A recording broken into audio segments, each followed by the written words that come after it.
आप सबको जय मसीह की। आज की सुबह फिर से एक बार स्वागत है मॉर्निंग डिवोशन में। आज की सुबह जिस स्थान से हम देखने पाएंगे वो पाया जाता है यूहन्ना 2 अध्याय, और यहाँ पर हम देखते हैं कि यीशु मसीह एक विवाह में निमंत्रण दिए गए हैं और उस विवाह में दाखरस की कमी हो गई और वो उस विवाह में मौजूद है। यहाँ पर यदि हम तीसरे वचन को देखें, वहां जब दाखरस खत्म हो गया तो यीशु की मां ने कहा उनके पास अब और दाखरस नहीं है। प्रभु के लोगों, कई बार हमारे खुद के लिए प्रार्थना करते हैं, लेकिन अगर हम इसे प्रार्थना के भाव से देखें तो क्या आज मैं और आप ऐसे सूखेपन को, पहली बात, क्या मैं ऐसे सूखेपन को पहचान रहा हूं किसी और के जीवन में? मेरे दोस्त यार, मेरे रिश्तेदार, मेरी कलीसिया, मेरे जान पहचान, मेरे आसपास के लोगों के जीवन में जो सूखापन है, क्या मैं उसे पहचान पा रहा हूं? और अगर उस सूखेपन को पहचान पा रहा हूं तो क्या वह निवेदन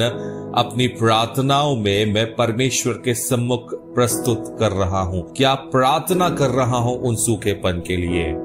आज मुझे और आपको आवश्यकता है कि ऐसे सूखेपन को हम पहचाने, चाहे किसी के संसारिक जीवन में हो या आत्मिक जीवन का ऐसा सूखापन हो। आज ऐसे निवेदनों को परमेश्वर के सम्मुख ले जाने की आवश्यकता है। देखिए, यीशु मसीह को मालूम है कि यहाँ पर दाखरस की कमी हो गई है, लेकिन यीशु मसीह की माता मरियम ने इस बात को यीशु मसीह तक पहुंचाया। आज मुझे और आपको परमेश्वर के सम्मुख ऐसी बातों को रखने की आवश्यकता है। और जब मरियम ने इस बात को कहा, यीशु मसीह ने उत्तर दिया, मेरा समय अभी नहीं आया है। देखिए, कई बार हम प्रार्थना करते हैं परमेश्वर से कुछ उम्मीद लगाकर, कुछ बातों की उम्मीद करते हैं, लेकिन जब प्रार्थना करने के बाद या निवेदन, अपनी प्रार्थना निवेदन को परमेश्वर के सम्मुख रखने के बाद हम कुछ उत्तर की अपेक्षा करते हैं, और जब उत्तर वैसा नहीं आता है तो हम थोड़े से परेशान हो सकते हैं, हमारा मन विचलित हो सकता है, या हमारा नजरिया, हमारा चाल चलन, हमारा चरित्र परमेश्वर के प्रति, हमारा रवैया परमेश्वर के प्रति, विश्वास में हो सकता है हम कमजोर हो जाएं। लेकिन देखिए, यहां पर मरियम ने कहा कि जैसा वह तुमसे कहे वैसा ही करो। मरियम यहां पर यीशु मसीह के प्रति अपने बातचीत को, अपने नजरिए को, अपने रिश्ते को नहीं बदला, अपने एटीट्यूड को नहीं बदला। आज क्या जब परमेश्वर मुझे मेरे मुताबिक जवाब ना दे तो क्या मैं अपने चरित्र को परमेश्वर के प्रति बदल रहा हूं?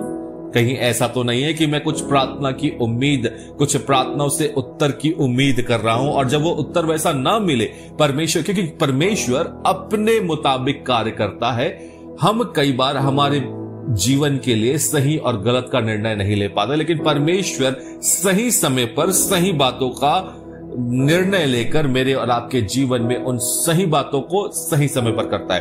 तो हो सकता है वो समय अभी नहीं है, जिन बातों के उत्तर का मैं इंतजार कर रहा हूं, हो सकता है वो समय अभी नहीं है, और जब परमेश्वर वैसा उत्तर ना दे तो कहीं मैं अपने मन में परमेश्वर के प्रति कड़वाहट तो नहीं ला रहा हूं। आज दो बातों की आवश्यकता है। आज मुझे मध्यस्थता की प्रार्थना करने की आवश्यकता है।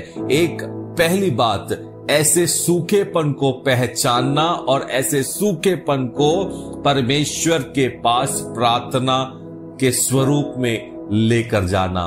और जब कभी परमेश्वर अपने मुताबिक जवाब दे, उस समय पर जवाब ना दे जिस समय पर मैं चाहता हूं, लेकिन देखिए, परमेश्वर जब भी जवाब देगा वही सही समय है, और परमेश्वर देरी भी नहीं करता है, न परमेश्वर हड़बड़ी करता है। सही समय पर सही जवाब को, सही बातों को मेरे जीवन में वो करने वाला परमेश्वर है। सही समय पर अपने मुताबिक, वह समय नहीं जो मैंने सोचा है, मैंने निर्णय लिया है, मैंने युक्तियां बनाई है, मैंने योजनाएं बनाई हैं, लेकिन वो उन बातों को करेगा जरूर, लेकिन उस वक्त में जो वक्त मेरे लिए सही है। तो आज मुझे आवश्यकता क्या है?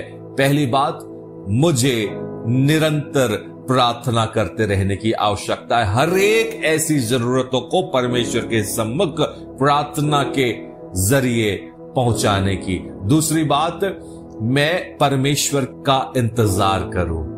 अपने मन को कड़वाहट से ना भरो, ना ही अपने धैर्य को खो, लेकिन धैर्य के साथ परमेश्वर के उत्तर का इंतजार करो। और जब कभी उस समय पर परमेश्वर उन बातों को ना करे जिन समय पर मैंने उम्मीद लगा रखी है, तो मैं निराश ना हूं, परंतु परमेश्वर की ओर अपने दृष्टि को बनाए रखूं कि परमेश्वर, मैं जानता हूं इस प्रार्थना का उत्तर आप सही समय पर देने वाले हैं, क्योंकि आप दया करने वाले और प्रेम करने वाले परमेश्वर हैं। प्रभु के लोगों, आपको उत्साहित करना चाहूंगा, प्रार्थना में निरंतर बने रहिए। परमेश्वर आप सभी को आशीष देवे।